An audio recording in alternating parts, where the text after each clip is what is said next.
Vamos abrir nossas Bíblias no Evangelho de Mateus 6:19. Mateus 6:19 diz assim: o tesouro no céu. Palavras de Jesus.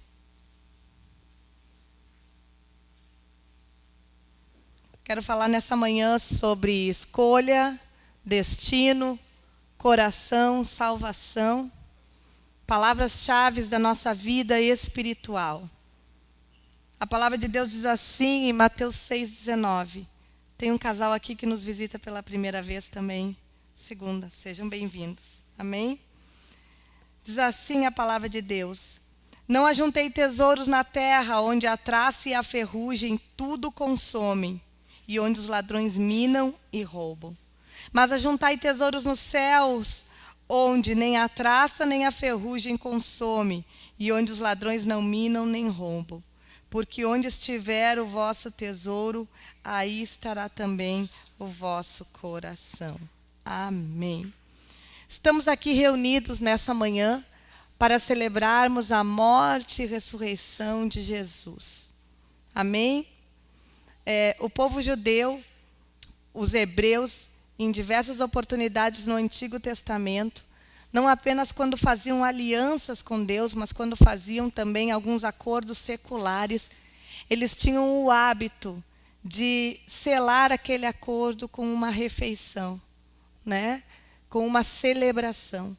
E nesta manhã nós estamos aqui por uma ordenança de Jesus, celebrando a sua morte e ressurreição através do corpo que representa o pão e do vinho que representa o seu sangue, fazendo isso todas as vezes até que ele retorne. Mas quando nós falamos de ressurreição, nós falamos de vida eterna, e quando nós falamos de nos encontrarmos com Deus, nós trazemos à memória a sua morte na cruz. Amém? E se existe algo, duas pulsões que caminham na nossa vida, é a pulsão da vida e a pulsão da morte. Freud, o pai da psiquiatria, ele já dizia que o ser humano, na sua essência, eles têm duas pulsões. Uma de vida, que impulsiona para cima. Outra de morte, que impulsiona para baixo. Ou seja, ele dizia que a religião ela era uma ilusão infantil. Mas ele concorda quando a Bíblia diz lá em Gálatas que nós temos duas forças que militam em nós. A força da vida e a força da morte. A força do espírito e a força da carne. E nós não gostamos de falar sobre morte, porque a morte para o ser humano é algo bastante complexo. É um mistério que, para aquelas pessoas que ainda não conhecem o plano da salvação, se torna um mistério indescritível ou indesvendável. Mas nós sabemos, teologicamente, quando nós passamos a entender a Bíblia e ler, nós sabemos que a morte ela é algo presente e constante na nossa vida. Amém? E se existe algo que a filosofia não suporta, que os grandes escritores, que os pensadores não conseguem assimilar, é porque eu e você somos finitos. É duro saber que um dia nós vamos terminar. Não é verdade? Que tudo isso aqui vai passar. E que talvez um dia nós não sejamos nem sequer um porta-retrato na mesa de alguém. Ou alguém aqui guarda os porta-retratos do tataravó? Não. No máximo dos avós, né? Porque a vida vai se renovando. Então, irmãos, o fato de nós sabermos que um dia vamos nos deparar com a morte é algo que nos assusta. Porque a Bíblia diz lá em Eclesiastes 3:11 que o Deus colocou no coração do homem um desejo pela eternidade. Deus, quando nos criou, Ele nos criou como seres que teremos um destino eterno. E que por intermédio da sua palavra nós podemos escolher se estaremos com Cristo. Amém? Ou se estaremos no inferno. Porque a Bíblia ela é bastante clara. Ela diz: eis que hoje coloco diante de ti o caminho da bênção e da maldição. Se quiseres, obedeceres e me ouvires, comerás o melhor desta terra. Amém? Então, irmãos, nós precisamos nesta manhã de reflexão que estamos aqui celebrando a morte, a ressurreição de Jesus, precisamos refletir acerca de que vida nós temos levado aqui nesta terra. Porque a vida ela é dinâmica e ela acontece de uma forma inexplicável. Nenhum de nós temos as rédeas das nossas vidas em nossas próprias mãos. Significa que nós estamos aqui com vida, mas depois que acabar essa reunião, podemos não mais estar. Um dia eu estava aqui pregando num culto, e eu sempre repito isso, porque eu uso como exemplo. O culto acabou, fechamos a igreja, às 10:30 da noite tinha um homem com uma arma na minha cabeça aqui na frente. Poderia ter sido meu último culto, graças a Deus que não foi. Amém? Mas a nossa vida ela é assim. Nós não sabemos os infortúnios e o que pode nos acontecer. Nem nós não temos garantia de nada. A única garantia que nós temos por intermédio da nossa fé é que se nós confessarmos Jesus Cristo como nosso Senhor e Salvador, nós teremos uma eternidade com Ele. Mas nós somos seres tão materialistas que nós acreditamos em tudo aquilo que nós vemos e tocamos, que é um papo tão chato falar sobre eternidade. E talvez algumas pessoas possam estar pensando, é uma viagem, né? Mas nós sabemos que, biblicamente, se existe algo que é presente na vida do cristão, é uma eternidade com Cristo. E a oportunidade que eu tenho visto, em que as pessoas se quebrantam, e que eu tenho no meu ofício pastoral exercido, e que eu gosto de fazer, é enterro. Eu nunca pensei que eu ia gostar de fazer enterro. Meu primeiro enterro foi difícil, mas depois do primeiro pegou no tranco e só foi. Sabe por quê? Porque a Bíblia diz lá em Eclesiastes 7:2, diz assim: é melhor ir na casa onde há luto do que na casa onde há festa, porque ali o homem faz melhor o coração. E eu não entendia, como assim é melhor ir no enterro do que numa festa? Eu não quero ir no enterro, eu quero ir no aniversário. Eu quero ir numa celebração, eu quero ir num casamento. Eu quero ir num lugar onde as pessoas estão felizes, não onde as pessoas estão tristes, estão chorando. Mas o livro de Eclesiastes é um livro de sabedoria, porque ele diz na segunda parte do versículo, ele diz assim: porque ali se faz melhor o coração. Porque nós somos tão duros que, às vezes, somente diante da morte e da contemplação dos nossos olhos de que tudo que nós vivemos é vaidade. Como diz lá em Eclesiastes 1, tudo é vaidade. É ali nos velórios que os irmãos se perdoam? Ah, não é verdade. É ali nos velórios que os cunhados que não se falavam por anos se falam. Porque a gente acaba vendo que nada daquilo das nossas obras humanas tem sentido. Porque o que realmente importa é as escolhas que nós estamos fazendo aqui nesta terra, que darão um destino para a nossa alma. Só que nós vivemos com tantos compromissos, com tantos entretenimento, com às vezes tantas bênçãos de Deus sobre nossa vida, que nós não nos permitimos parar para refletir acerca do tipo de vida que nós estamos levando. A Bíblia diz em Jeremias 17:9, livro do profeta Jeremias.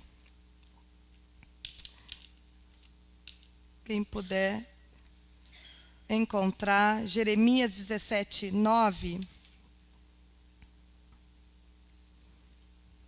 Alguém pode ler para me ajudar? Que eu tenho algumas referências.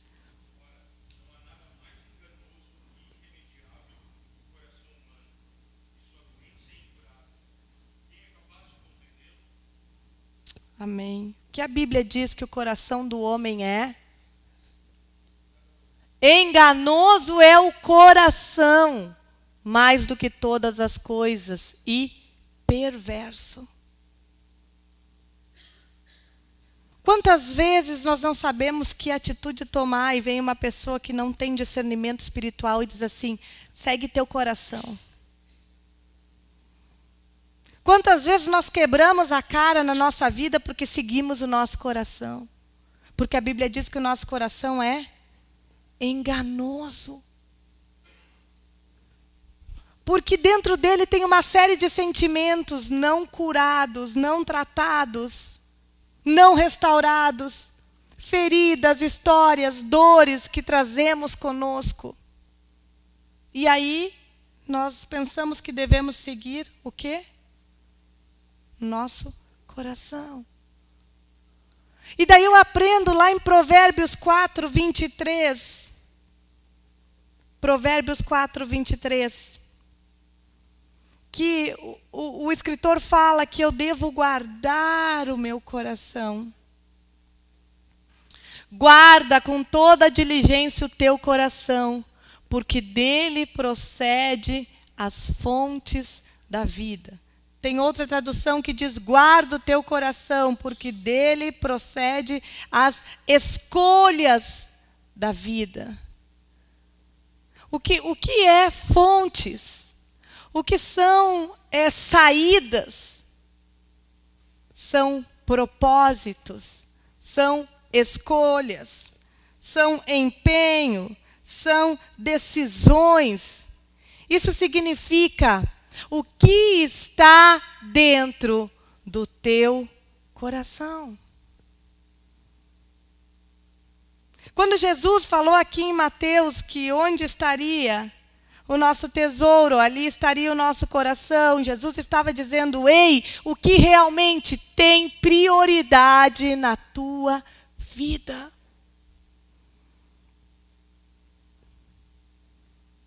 Esses dias eu fui numa reunião de pastores aqui, do Conselho de Pastores de Novo Hamburgo. E nós fizemos um teste muito legal. Que nós tínhamos que escrever quais eram as prioridades da nossa vida, numa folha. E noutra folha nós avaliamos com o que nós gastávamos o nosso tempo.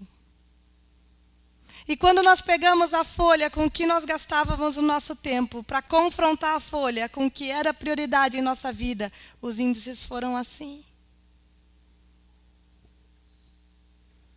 Gastamos tempo com tudo aquilo que não é prioridade, mas nós estamos enganados achando que estamos fazendo aquilo que é a prioridade.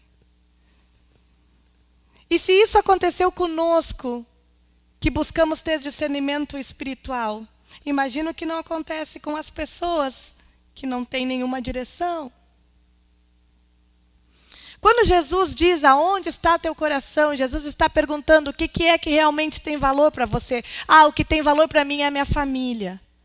Amém? Quanto tempo você passa com a sua família? Ah, mas eu trabalho 18 horas por dia por causa da minha família. Amém? Mas será que a sua família realmente precisa tudo aquilo que o seu trabalho dá ou sua família precisa da sua presença? Conseguem me entender? Quando Jesus diz, quando o escritor diz lá em Provérbio, guarda as saídas do teu coração, está dizendo, veja o que você tem feito com a sua própria vida. O que você quer realizar? O que tem significância total na sua casa? Qual o sentido das coisas que você faz? Isso são perguntas que nós deveríamos nos fazer constantemente. Porque às vezes priorizamos coisas, mas o nosso tempo está sendo gasto com outras tantas coisas que não são nada daquilo com que nós priorizamos. E aí a nossa vida passa assim. E tem um vídeo muito legal rolando nas redes sociais que eu sempre assisto ele. Eu choro um monte. Porque ele fala dos 5 arrependimentos que as pessoas em estado terminal, numa UTI, elas têm. E a primeira delas é o tempo perdido. O tempo de não conseguir voltar para fazer aquilo que deveria ter sido feito. E nós sabemos que o tempo, ele escorre por nossas mãos. Se existe algo que é difícil para eu e você lidarmos é com o tempo. O tempo de Deus na nossa vida. Lidamos com um Deus que não tem tempo. Um Deus atemporal, um Deus que era, é e será, um Deus que é eterno. E isso é difícil para nós entendermos. O agir de Deus através do tempo. E como nós nos portamos diante desse tempo. E nós estamos aí vivendo uma sociedade de aparência, uma sociedade de casais que estão postando foto nas redes sociais que beijo, te amo, te adoro. E quem realmente conhece a vida sabe que às vezes estão quebrando pau dentro de casa. Mas aparentemente estão felizes. Isso em diversas áreas, é na vida profissional, às vezes é na vida até espiritual, ministérios falidos, com grande projeção na mídia. Então, irmãos, quando nós paramos para refletir sobre essas coisas nesta manhã, nós precisamos entender aonde é que nós queremos chegar. Sucesso financeiro é bom, amém. Conforto é bom, sim. Bons relacionamentos é importante. Boa roupa, boa comida, sim. Mas isso será que é o primordial da nossa vida? Sabe, a sociedade está repleta de pessoas que chegam até o topo da montanha e quando chegam lá se frustram. Porque veem que lá em cima não tem nada. Nos é vendido uma falsa ideia que nós precisamos consumir para sermos felizes, que nós precisamos ter para sermos felizes. É ou não é? E às vezes nos sentimos frustrados e pequenos porque não conseguimos consumir, não conseguimos ter. Mas nós sabemos que esse é um pensamento que está impregnado na sociedade que é mentiroso. Porque se fosse assim, pessoas milionárias não se suicidariam. Se somente o adquirir e ter riquezas fosse o fundamental, as pessoas ricas não se sentiriam vazias. Na verdade, eu e você temos um lugar no nosso coração em que Deus o reservou para Ele. E enquanto nós não preenchermos com a sua presença, com a sua essência, enquanto nós não dermos fôlego de vida ao Espírito que habita em nós, nós nos sentiremos completamente vazios. Porque uma vida sem Deus é uma vida de tristeza. Eclesiastes 1, sábio Salomão foi um homem que teve toda a riqueza, sabedoria, todas as mulheres mais belas no seu harém, teve palácios e jardins de dar inveja, teve comida, roupa, vinho, diversão. E ele inicia o seu livro dizendo, tudo é vaidade. Mas o que tem no nosso coração, irmãos? Muitas vezes apenas e tão somente desejo de vaidade. E o que nós precisamos nesta manhã é pedir a Deus que nos dê discernimento acerca das nossas escolhas, acerca das nossas atitudes, acerca das nossas decisões. Para que a nossa vida não passe e nós estejamos muitas vezes dentro da igreja, tomando a ceia, na comunhão do corpo, mas com o coração repleto de vaidade. Buscando coisas que não são eternas. Colocando o nosso tempo, nosso empenho, dando o nosso melhor para tudo aquilo que vai ficar aqui nessa terra. O dia que Jesus voltar, e a Bíblia diz que Ele voltará como um relâmpago que vem do Oriente para o Ocidente, num abrir e piscar de olhos. Aqueles que estiverem com Cristo subirão, porque está na Bíblia, ela é promessa. Ou nós morremos ou Jesus vem. Essa é a realidade do homem e da mulher que crê na palavra de Deus. E quando as pessoas dizem, ai, pastora Aline, vamos comprar um templo. Eu não quero comprar templo. Porque o templo vai ficar quando Jesus voltar. Eu quero investir em almas e em pessoas. Amém? Esse é o propósito dessa igreja. Almas, vidas e pessoas. Muitas vezes nós também estamos assim na nossa vida pessoal. Trabalhamos 18 horas. As poucas que sobram a gente dorme. E não convivemos com a nossa família, não visitamos nossos amigos, não temos tempo para fazer a obra de Deus porque estamos focados somente naquilo que nós vamos construir e que é importante. Glória a Deus, você precisa ter sua casa própria, amém? Você precisa ter o seu trabalho, você precisa trabalhar, mas isso não é o fundamental da nossa vida. O que nós temos é um grande tesouro, saber que Jesus morreu por nós para que nós tivéssemos salvação e vida eterna. Fama, riqueza, beleza, coisas sofisticadas, isso não nos trazem satisfação pessoal. Você pode abrir as redes sociais, está cheia de depoimento de pessoas que viveram uma vida apartada da palavra de Deus e que agora tem entrado em conserto. Pessoas que aparentemente tinham tudo, mas confessam que no seu interior não tinham nada. Tem paniquete aí, eu compartilhei um testemunho, ela dizendo que por ser a mulher mais desejada, ela se sentia um lixo. E que ela nunca se sentiu amada.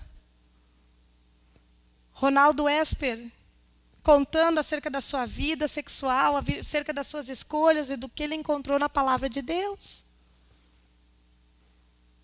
Ou seja, nós precisamos estar com o nosso coração, os nossos olhos voltados para o autor e o consumador da nossa fé, que é Jesus. E os valores espirituais, que são aqueles valores que Jesus nos ensina a cultivar. A nossa fé. Uma vida em obediência à palavra de Deus, família, amor ao próximo, amém? Propagação do evangelho, levar a palavra de Deus para tantos lares e tantas pessoas que assim precisam. Ah, pastora, isso vai me salvar? Não, isso não vai te salvar. Porque a Bíblia diz que a salvação é pela fé e não é por obras. Jesus nos salva porque Ele morreu naquela cruz, não pelo que nós fazemos. Mas é muito difícil que nós tenhamos uma fé viva que não produza obras. Porque se a nossa fé é morta, eu questiono a natureza da nossa fé. Porque quando nós estamos em Cristo, nós damos o quê? Frutos. Amém? Irmãos, nesta manhã, nós precisamos decifrar, nós precisamos escolher, nós precisamos decidir qual o destino que nós queremos dar à nossa alma. Céu ou inferno? Ai, Aline, inferno. O inferno é aqui na terra. Não, o inferno não é aqui na terra, porque aqui na terra nós temos o Espírito Santo, que é o Consolador. E no inferno não há o Consolador. Então, irmãos, nós precisamos parar de estarmos em cima do muro, de levarmos uma vida cristã mais ou menos, de que eu vou na igreja quando eu posso, ou quando eu tenho vontade. Nós precisamos assumir um compromisso espiritual com Deus, de sermos pessoas melhores do que nós fomos ontem. Nós precisamos viver em santificação, que é um processo progressivo e para frente, onde quem eu era eu já não sou mais. E isso só é possível com uma vida de comunhão e intimidade com o Espírito Santo de Deus. Uma vida de oração. Amém?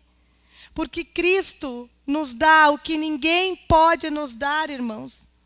Lá em Mateus 11, 28, diz que Jesus nos dá o quê? Descanso para a nossa alma. Eu posso chegar na farmácia e pedir, me dá um comprimido que eu preciso ter paz? Não. Você pode adquirir um ansiolítico, uma droga que vai... Aí eu não sou médico, os médicos aqui explicam. Mas que vai agir no nosso corpo, na mente, na química, no cérebro de alguma forma. Mas a única pessoa que pode trazer descanso e paz para a nossa alma é Jesus. Aleluia. Amém. Então, queridos, quando Cristo nos pergunta e fala onde está o nosso coração, quando Ele nos anima a cultivar coisas espirituais, Ele está nos dizendo que existe uma vida eterna, que há um outro mundo, que não é apenas esse mundo material. Mas é tão difícil, porque quando eu começo a consolidar uma vida espiritual, eu não a vejo. Você vê a sua vida espiritual? Não, porque ela é espiritual. E então é difícil porque nós vemos tudo aquilo que é material. Se eu for construir uma casa, eu vejo o tijolo, eu vejo ela sendo levantada. Mas se eu for construir a minha vida espiritual e eu ficar 4 horas em oração, ou eu ler a Bíblia, ou eu buscar a palavra, humanamente eu não vou enxergar a minha vida espiritual. Mas vai haver no meu interior um reflexo daquilo que eu estou vivendo que se manifesta para o meu exterior. É impossível eu estar em comunhão e em paz com Deus e não conseguir refletir isso para as pessoas que me cercam. Porque o que está no meu interior acaba refletindo para o meu exterior. E nós precisamos, como cristãos que somos, valorizar aquilo que Jesus valoriza, que são as coisas eternas. Amém? Nesta manhã é uma manhã de decisão. Você vai esperar trazer seus filhos para a igreja quando? Quando eles estiverem nas drogas? Você vai esperar trazer teus filhos para a igreja quando? Quando você perder o controle da circunstância? Sabe, irmãos, nesta manhã, nós, além da ceia, nós estaremos apresentando a pequena Cecília para Jesus, amém? Isso significa que o Fabiano e a Fábio, nesta manhã, estão fazendo uma aliança diante de Deus de ensiná-la nos seus caminhos. E aí a gente começa a ver baleia azul, jovem que se suicida, droga. E daí entra no grupo dos Whats. O que está acontecendo? Eu tenho 3 filhos, cada turma é um grupo de Whats. Aí eu boto, falta Deus nas famílias. Não precisa falar muito. Falta cultuarem a Deus. Falta valores.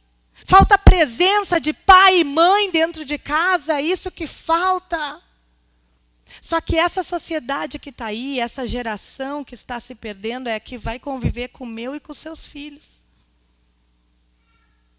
E que se nós não ensinarmos eles a serem sal da terra e luz do mundo, em vez de serem influenciadores, eles serão influenciados. Nós precisamos imprimir o DNA da fé nos nossos filhos. A minha filha disse, mãe, a minha professora falou uma coisa que não é verdade. Ela tem 7 anos. O que ela falou? Ela falou que o homem veio do macaco. Mas eu sei que foi Deus que criou o homem. Eu disse, sim. Nós não somos da teoria evolucionista. Nós cremos na teoria criacionista. E ela, cria o quê? Criacionista. E quando a tua professora na escola falar que o homem veio do macaco, tu vai levantar a tua mão e tu vai dizer, eu não creio nisso. Amém? E ela é meio tímida.